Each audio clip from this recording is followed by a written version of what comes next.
guys! Good afternoon sa inyong lahat. We are here sa aming backyard na sobrang magulo. But take a look at our apple tree. Sobrang daming bunga this year. I think there were more than 100 of them. And some of them are already dropping to the ground. It's very normal for apple trees like that. This is a autumn harvest na apple. This is a different kind of apple compared dun sa apple malapit sa bahay kina Carlos. So ito is sa autumn ito mga harvest, and they're not yet ready.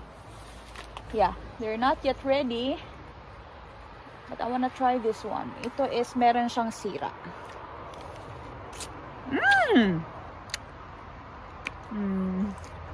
Upload pa guys. Not yet ready. By next month. This will be ready by next month. And dito naman sa likod ko guys, andito yung mga Puna Heruka or yung mga red currants. Actually, they are ready to be picked. But Mama told us, Nico's grandma told us not to pick them yet.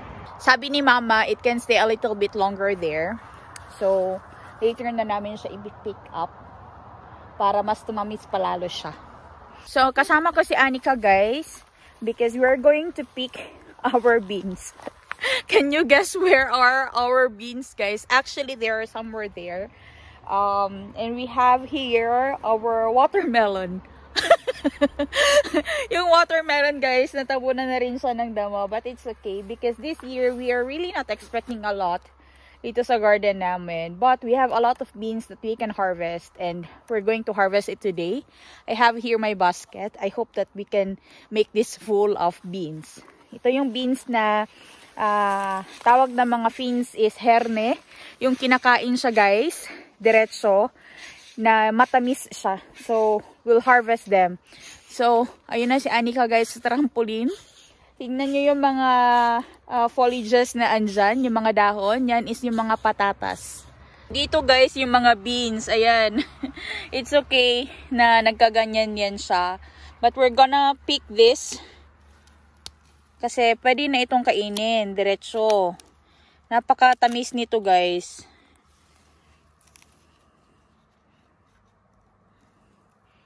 So ganito yung itsura niya. And napakatamis nito. Titikman ko.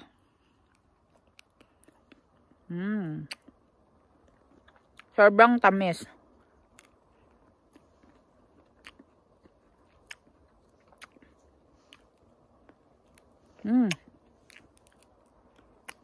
Maubos to ni Nico. Kaya Nico, andun sa taas, nagpipik din siya ng mga berries na andoon. But I really want to pick this beans. Kasi mamamatay na to very soon guys, and papalitan namin to ng tanim. And yung mga patatas, it will stay like that until next month. When the leaves starts turning yellow, then they are ready to be picked up. Tingnan nyo dito guys yung beans namin. Ala, naputol na gid siya. Yan oh. Maybe Anika will get a scissor? Get a scissor inside? So we can get this one nicely. Ayan oh. So i-harvest na talaga natin to guys. Medyo mahirap sa pagkamay. Ayan. So pinakuha ko si Anika ng scissor para ma-harvest natin to lahat today. Kasi papalitan na namin to dito ng tanim.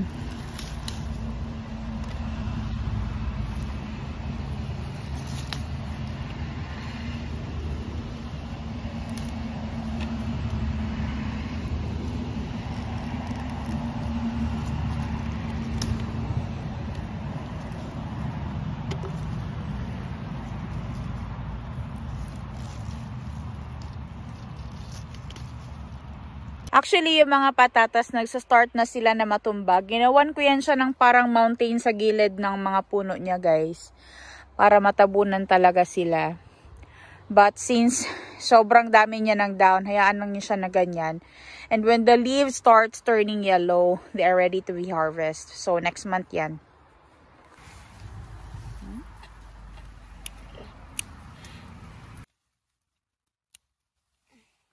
Tingnan nyo to, naputol na siya guys. So, sobrang daming bunga. Hmm?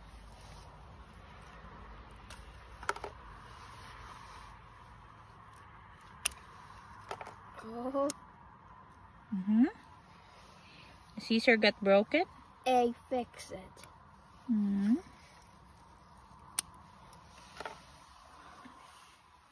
There's some more. Let's take that one too because we can cook it.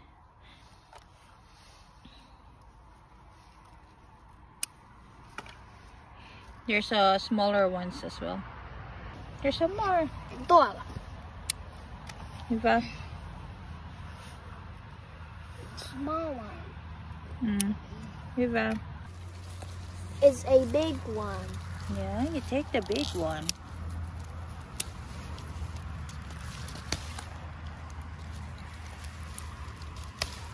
Oh, look, there's so many.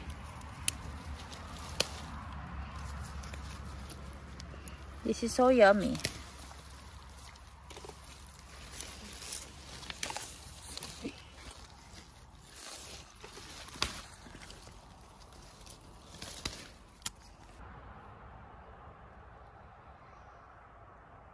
Maista.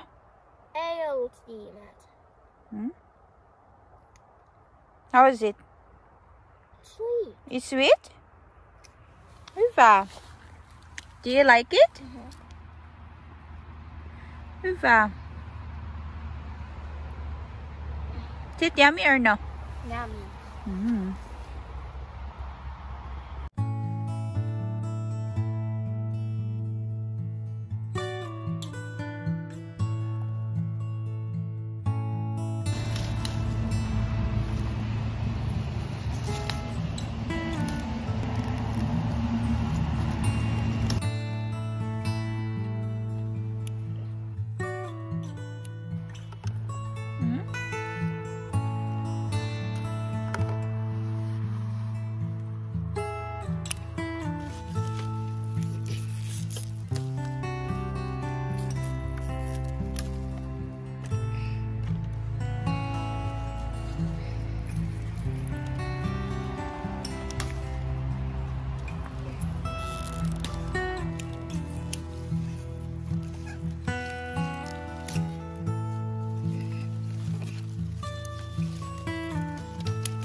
Is a big one. Yeah, you take the big one.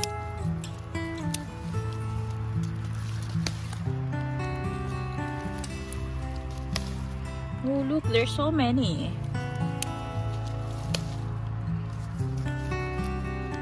This is so yummy.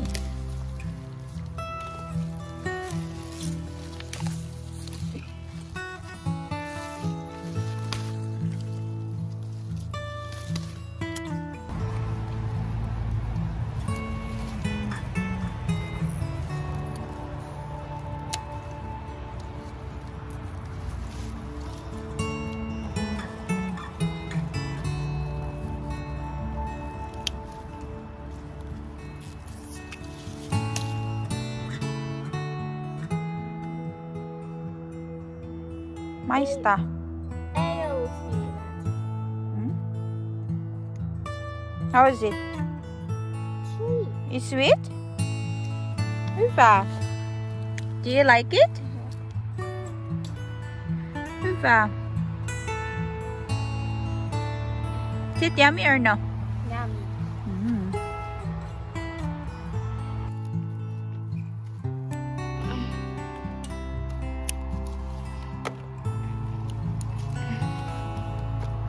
Mennä kotiin. Kohta hyppää kampuliin. Uksi jäillä.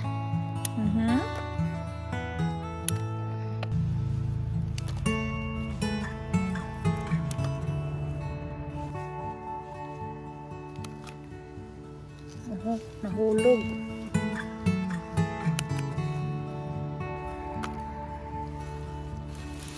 Isa Isa nahulog dun sa ground.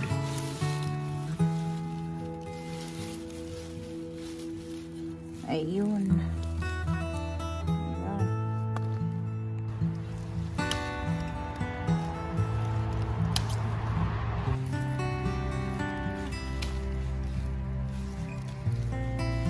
Iniwan na ako ni Anika, naglaro na sa trampoline, guys.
Tuolla.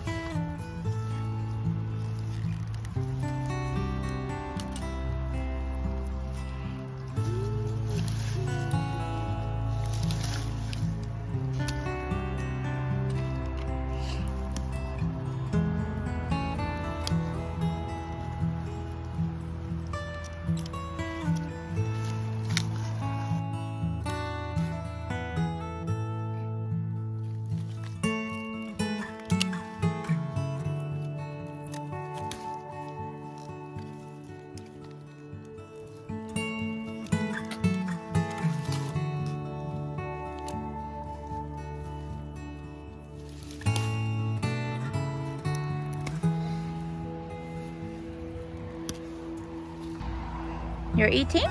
Yeah. Is it yummy?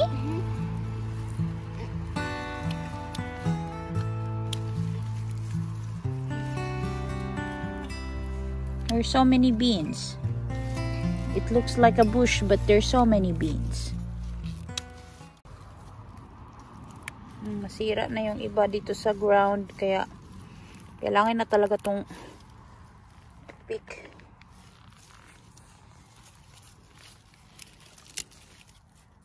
Isa dyan, iwan ko na lang yan.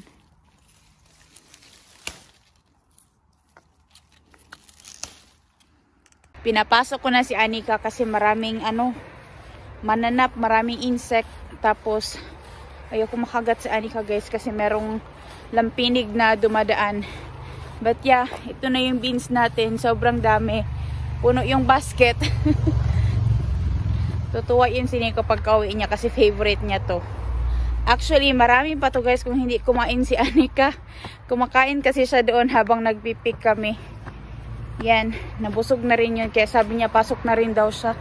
Sobrang dami nating beans. Ayan o, puno yung ating basket. Sobrang daming beans natin guys. Libre lang. Galing sa bakura natin na napabayaan. But yeah, even though na napabayaan, meron pa rin tayong na-harvest. Sobrang dami nating beans guys. Alam nyo ba na dito sa Finland, meron ding pick and pay. Same like with strawberries na magpipick ka ng mga beans na to. O itong herne.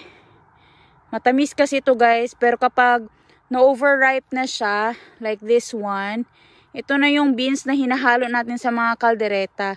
So yung mga old na guys, pinick up ko pa rin kasi gagawin ko tong soup. Favorite to ni Nico.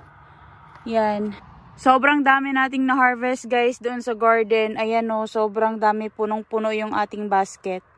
Sobrang daming pwedeng i-harvest dito sa garden namin guys. Di ko alam ano yung uunahin. Meron pa kaming gooseberries, red currants, black currants, wild raspberries. Yung mga patatas later pa naman na yun. Ano pa ba? Yung mga apples later. Basta marami pa guys. Tapos sa paligid, sobrang daming blueberries na pwedeng i-pick up sa forest. Nang isang araw na wala si Anika, nag-worried si Nico. Pero nung paglabas si Nico ng bahay, kasi nang hinanap niya, bumaba si Anika doon sa may pa-entrance dito sa amin. Tapos nung nakita niya si Anika, yung bibig niya guys, nagva-violet. Kasi nagpunta pala siya ng forest, dyan sa malapit na forest sa amin. Tapos nagpick siya ng blueberries. Kaya sabi ni Nico, don't go on your own. Kasi baka mawala ka. Tapos sabi ko, huwag kang pumunta. Tinakot ko lang naman na merong bear, kaya wolf, kaya fox. Pero sabi niya, no, don't worry, don't be scared. Pero wala talagang bear dito sa amin guys. And wala ding wolf. Minsan lang napapadaan yun, pero wala talaga. But yeah, sobrang dami nating na-harvest na beans guys. Galing dun sa garden na napabayaan. But it's okay. Next year, pagsisikapan ko na magiging maayos talaga yung garden namin. Actually, sinisimulan na namin but hindi talaga magkaroon ng oras. Ito din yung update sa aming greenhouse. Tingnan nyo dito guys yung aming mga bell peppers. Yan sobrang gaganda. Ito talaga sobrang laki. Sobrang ganda tingnan. Tatlo sila dito guys. Nilagyan ko na to ng stick para hindi sila matumba kasi sobrang bigat ng bell pepper guys.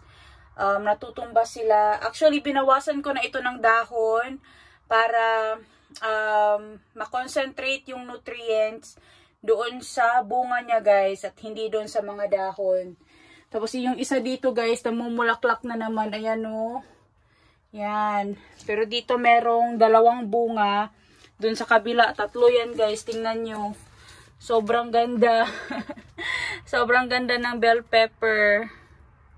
Tapos itong kamatis naman namin dito guys. Andito siya. 2 ito. Binawasan ko na ito ng mga dahon para mag-concentrate sila doon sa mga tawag nito. Sa bunga nila guys. Ayan ito is meron ng bunga na malaki. Meron pang isa na paparating. Tapos maraming bulaklak.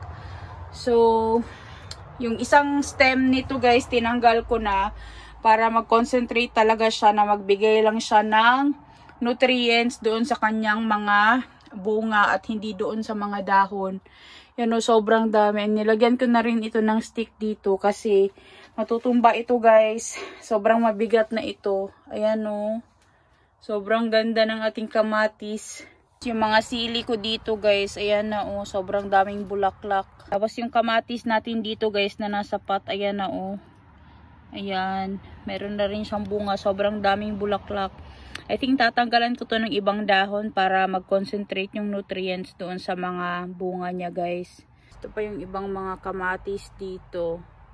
Tapos itong mga green dito guys, mga patatas din to. Kailangan lang to dagdagan ng lupa. Para ma-cover talaga sila. Ito yung mga patatas na i-harvest ko guys ng October. Yeah, so yung andoon sa lupa na diretso yun is August, September. Pero ito is October, ito i-harvest itong mga andito sa pots. Dito ko na po tatapusin ang video na to. Salamat po sa pagsama sa akin sa pag-pick ng mga beans na to, guys. Sobrang matutuwa si Nico nito kasi favorite niya to, and I know lalantakan ito sa loob ng bahay. Thank you sa inyong lahat sa patuloy na panonood na ang video. Don't forget to like, share, and subscribe to our channel. We'll see you again next time. Hey, hey!